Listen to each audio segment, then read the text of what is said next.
अस्सलाम वालेकुम। मेरा नाम मनोज कुमार है और मैं जर्मनी के शहर बर्लिन में रहता हूँ।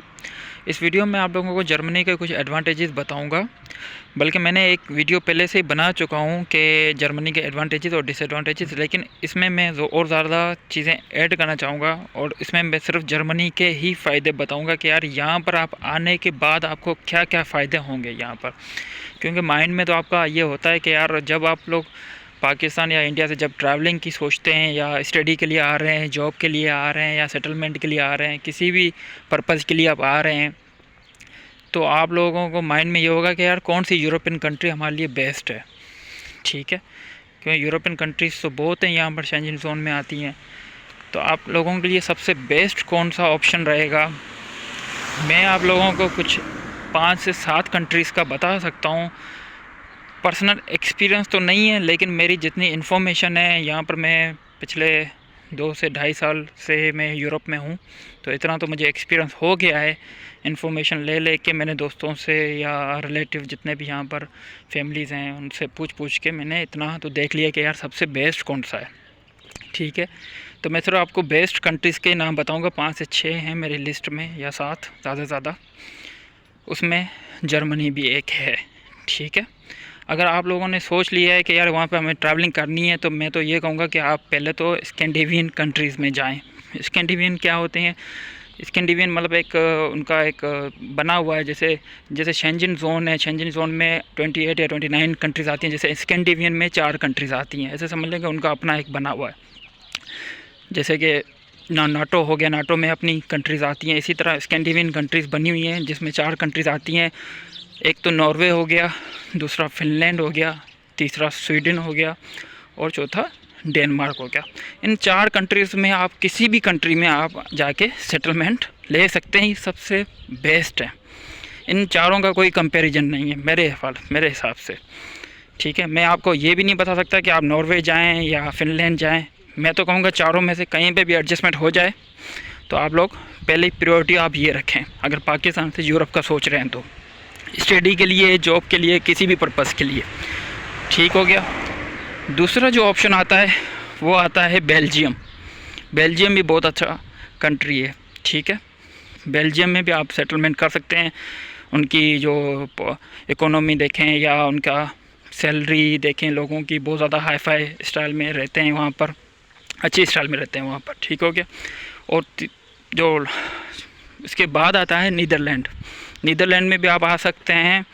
सारी चीज़ें मैं आपको एक्सप्लेन डिटेल में नहीं बता सकता, लेकिन मैं सिर्फ कंट्रीज़ के आपको नाम बता रहा हूँ कि यार इसके क्या क्या एडवांटेजेस हैं। ये एडवांटेजेस आपको मैं बाद में, इसके हर कंट्री के एडवांटेजेस मैं आपको नहीं बता रहा हूँ, मैं सिर्फ ये बता रहा हूँ कि यार आप लोग इन कंट्रीज़ में सोच सकते हैं आने के लिए। ठीक है, ज़्यादा कंट्रीज़ हैं यूरोप में। जब माइंड बंदा सोच लेता है कि यार कौन कौन सी कंट्रीज़ में जाए, तो सिर्फ यही कंट्रीज़ हैं जहाँ पर आपकी अच्छी लाइफ यहाँ पर गुजर सकती है। ठीक हो गया। उसके बाद नीदरलैंड के बाद आता है जर्मनी। जर्मनी क्यों? मैं जर्मनी में रहता हूँ, मुझे जर्मनी के यही सबसे ज़्यादा एक चीज़ें अच्छी लगती हैं। मुझे भी 2 कंट्रीज़ के ऑफ़र हुए थे, लेकिन मैंने जर्मनी चूज़ किया। मैं नीदरलैंड भी जा सकता था, नीदरलैंड से भी मुझे ऑफ़र आई थी, लेकिन मैंने सोचा कि यार नहीं, जर्मनी मेरे लिए, जबकि नीदरलैंड इस जर्मनी से बेस्ट है, लेकिन मुझे जर्मनी थोड़ा सा कुछ ऑप्शन, कुछ प्लस पॉइंट उससे तो कम, लेकिन मेरे हिसाब से मेरे लिए सही थे। ठीक हो गया। तो मैं इसके ये बता दूं, जब आप यहाँ पर अच्छा सा खासा आप टाइम गुजार लेते हैं, क्योंकि आप जब यहाँ पर आते हैं तो आपका माइंड में होता है कि यार एटलीस्ट हमें उस कंट्री का पासपोर्ट मिल जाए।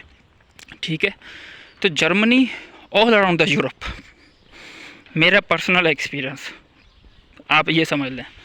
ठीक है, मैंने बड़ी लोगों से इन्फॉर्मेशन ली है इस मामले में कि यार मुझे जर्मनी का पासपोर्ट कब तक मिल सकता है। इनकी कुछ रिक्वायरमेंट्स हैं जो आपको फुलफिलमेंट करनी है।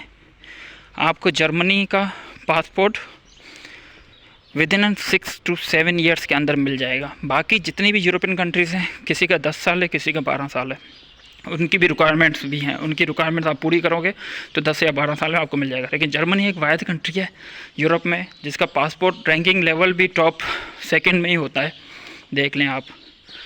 और इनका पासपोर्ट सबसे पहले मिल जाता है। यहाँ पर जो लोग रहते हैं तो ये समझ लें कि उनको सबसे पहले मिल जाता है।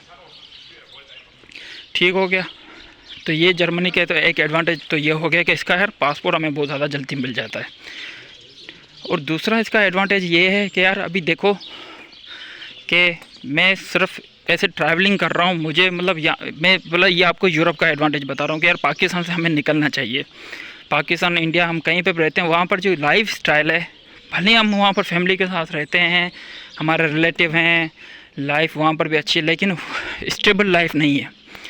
ऐसे लग रहा होता है यार जैसे बाहर निकलेंगे कुछ ना कुछ हो जाएगा, लेकिन यार यहाँ पर मैं अभी चल रहा हूँ, मुझे ऐसी मतलब ऐसी अच्छी सी एक हवा मिल रही है, और ऐसे समझ लें कि मतलब एक अच्छी फीलिंग आ रही है कि यार चलो मैं अच्छी जगह पे हूँ।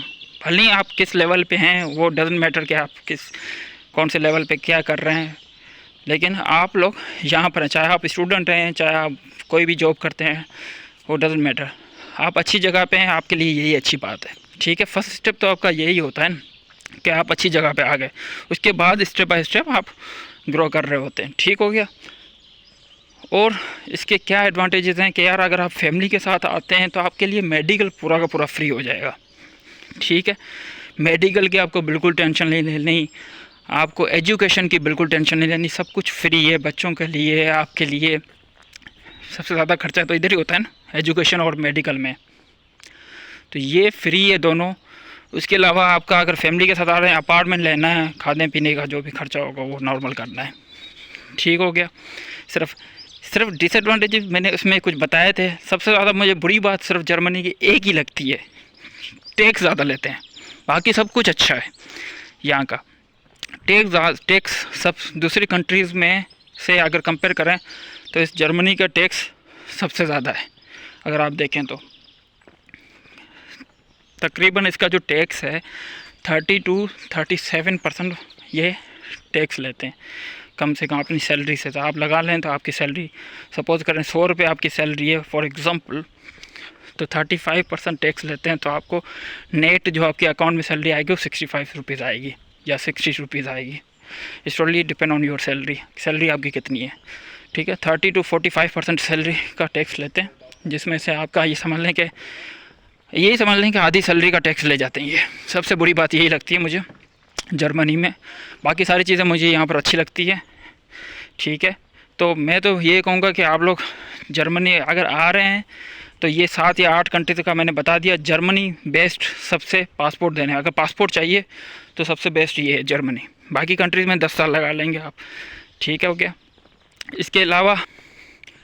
इसके अलावा मैंने और भी चीज़ें आपको बताई थी जॉब के हवाले से, या इस वीडियो में तो नहीं, मेरी पिछली जो अगर वीडियो देखेंगे कि यार जॉब पे आप किस तरह आ सकते हैं, या आप अपनी स्टडी के लिए किस तरह आ सकते हैं, या आप अपनी फैमिली के साथ किस तरह आ सकते हैं, सारा क्या क्या प्रोसेस है, विदाउट कंसल्टेंट आप किस तरह अप्लाई कर सकते हैं, सारी की सारी चीज़ें आपको मेरी वीडियोस में मिल जाएंगी, यहाँ पर आपको कवर हो जाएंगी। इसके अलावा भी कोई क्वेश्चन हो आप मेरे से पूछ सकते हैं वीडियो में, मैं पूरी कोशिश करूँगा। कमेंट सेक्शन में आप मुझे बोल दें, मैं पूरी कोशिश करूँगा आंसर देने की।